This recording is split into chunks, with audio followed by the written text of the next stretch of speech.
Hi, I'm Susan Clare, Gourmet Quilter, because quilting is delicious. Today I thought we'd have a little bit of fun with some 10-inch squares. Now you might already have some, or you can cut your own. I usually cut my own because then I get the colours I like. However, you may already have some. What we're going to do is we're going to use 3 10-inch squares and we're going to make 3 blocks like that. So my 3 colours are my dark, my light, and in this case the bluey colour. And I'm just going to show you how you can cut up a 10-inch square and put it all back together again, well 3 10-inch squares, and make 3 blocks, which will not be as large as 10 inches. However, I'm going to give you the measurements for the cutting and things, so you may want to jot those down if you want to have a go at this. It's quite a lot of fun. We've often got a few blocks left over from something, or as I said, you can cut up your own 10-inch squares. So what I've got here is my 3 10-inch squares. So I've layered them. I've got, because I want them in the particular order, I want to have the surrounds and the colours in those positions. I've layered them in that way that will work for me. So I've got my light one, then I've got my dark, and then I've got a nice bright red coloured one there. So we want to lay them so that all their edges sit together. And I've layered them, I'm using a rotary board because I'm going to be turning. You don't have to have a rotary board, you can work on your regular board, but I thought this would be easier to show you.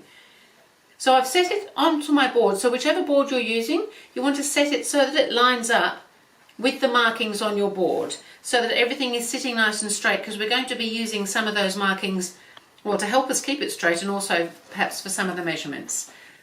So first of all, we're going to start cutting off a strip top and bottom. So I'm going to come around here, and I need to cut this top strip off here at 1.5 inches. So I'm going to come along here, and then we can take that off because we don't need that to sit there any longer, and we're putting it straight because that's the way it's come off our square, even though I've turned the board round. And this bottom one here I'm going to cut at 2.5 inches.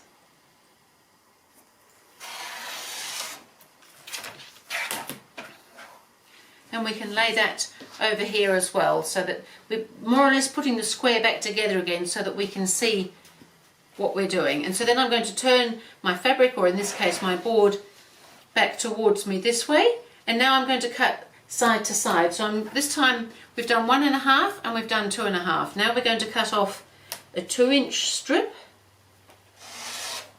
and a 3-inch on the opposite side. So we're cutting through all 3 squares. Kind of fun. And we can pop them over here so that we're putting our square back together again. And now I'm going to turn it around this way again, and I'm going to cut off the top and bottom of this section here. So at the top I'm cutting off 2.5 inches, and at the bottom this is just a narrow strip, we're just cutting off 1.5, and that should leave us another 2.5 inch piece sitting nicely in there. Now remember, they were top and bottom, so they go this way, and then we've still got this one piece left, so I haven't had to move this piece on the board at all by having the rotary mat. You may find you've got to turn it unless you can jiggle yourself around with the other board, but always make sure when you're cutting that you're cutting away from yourself, don't cut towards yourself at all. So on this one again we need just a small one, just the 1 inch on that side, and on this side we're going to be cutting a 1.5 because we want a 2.5 inch square left in the center there. So now we've done all our cuts through, we've cut out 3 blocks now we've just got to put it all back together again. There's something to be said for patchworkers who do this sort of thing, I know. So I'm going to bring this up a bit closer to me so that I can start moving things around ready for sewing. So because I've layered them in the order that I want to be able to sew them together, I'm going to start off with this. We're going to start in the middle and add the sides and then the top and bottom, and then we'll be doing sides and top and bottom again. It's a bit like borders. So the white one in the middle, I don't want that one there anymore. I want that one to go underneath. So I'll put that to the bottom, and that's because what we're going to be sewing together is this, probably upside down, but this block. So I've got my dark in the center and I'm putting the 2 sides on, then I'm going to put the top and bottom on. So now we're just working with our 1/4 inch seam, and it is helpful to be fairly accurate with your 1/4 inch seam, but I'm sure you know that. And because we've got we're making the 3 blocks, we can chain piece these. And because we've set them all together in order, I can pick up all 3 now, because we put the white to the bottom, and I can pick up in order and do this, and they will be correct. How amazing is that?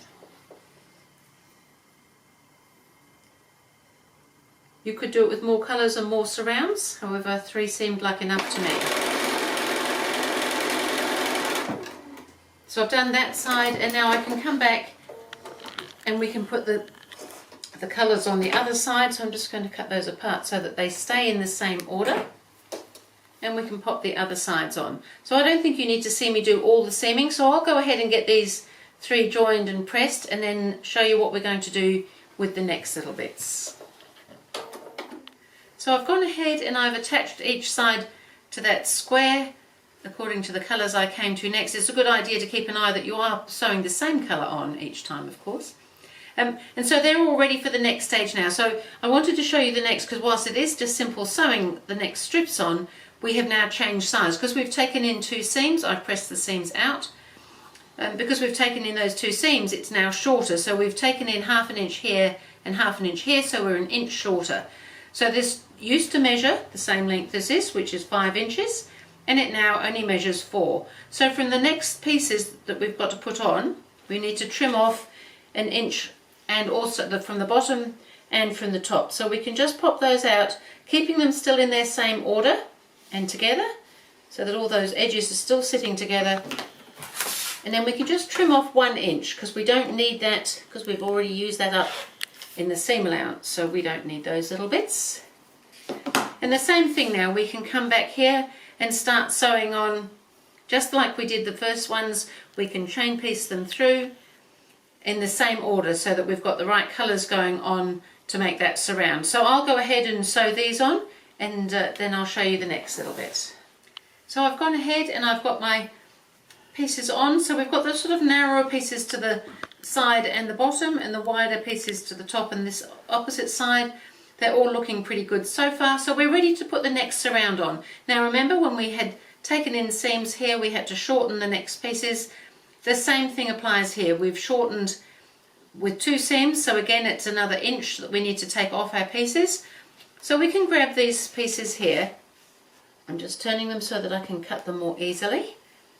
And we just need to cut, again, 1 inch off, because we've taken 2 seams out, which is 1 inch in seam allowance. And I'm going to cut those 2 away, pop those, we don't need those bits. I'm going to bring these back, because now if we sew that onto that, it's going to look very strange because it's the same colour. So when we started in the centre, we took 1 fabric and put it to the bottom, and now we want to take 2 fabrics and put it to the bottom.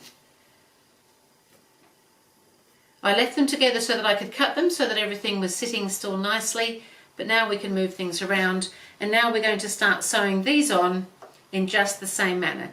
So I can go ahead and do those, and then I will show you the next round.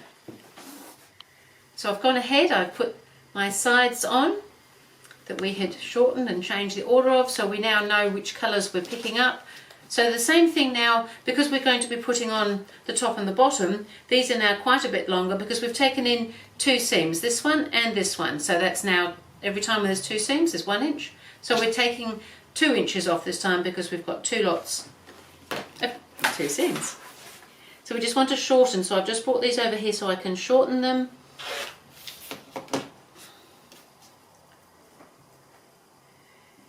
And then we can, remember we moved the colours, so we took the top 2 and put them underneath,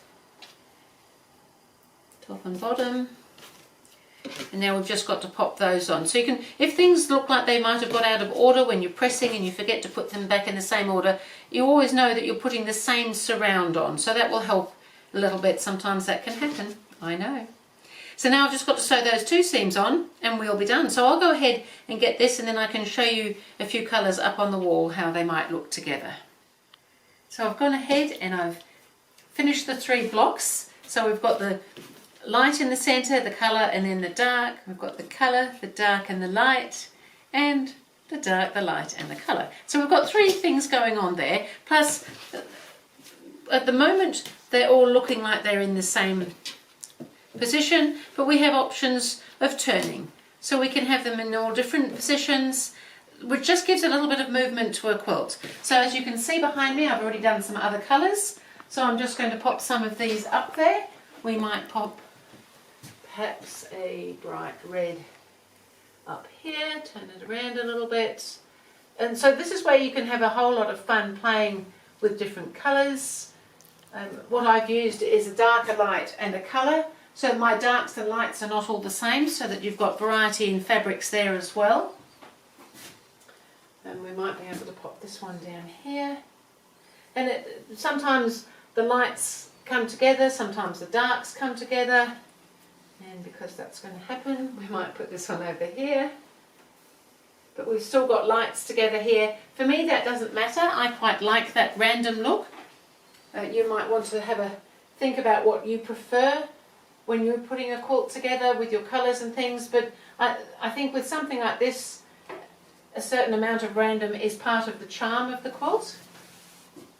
So I think that's looking quite good. I did do a mock-up on my EQ program with some different colours, and I've gone 5 by 5, so there's 25 blocks there. The same sort of thing though, sometimes the darks end up together, sometimes the lights do, but the spot of colour and the fact that they're moving around, to me, is quite charming. So I have thought that was a good idea to just use some 10-inch squares, as I said, whether you've already got some, whether you've got some and need to cut some extras, or whether you cut them all. That's up to you. And you can cut them down in those measurements that I gave you.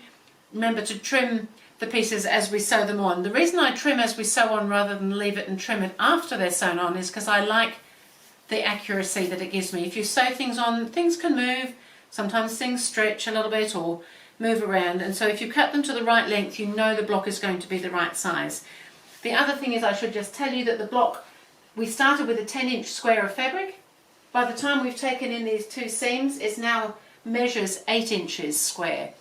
But so when you sew it in, you're going to lose that extra ½ inch of your seam allowance, so it will be a 7.5 inch finished block. And so have some fun with those 10-inch squares and have a little play around.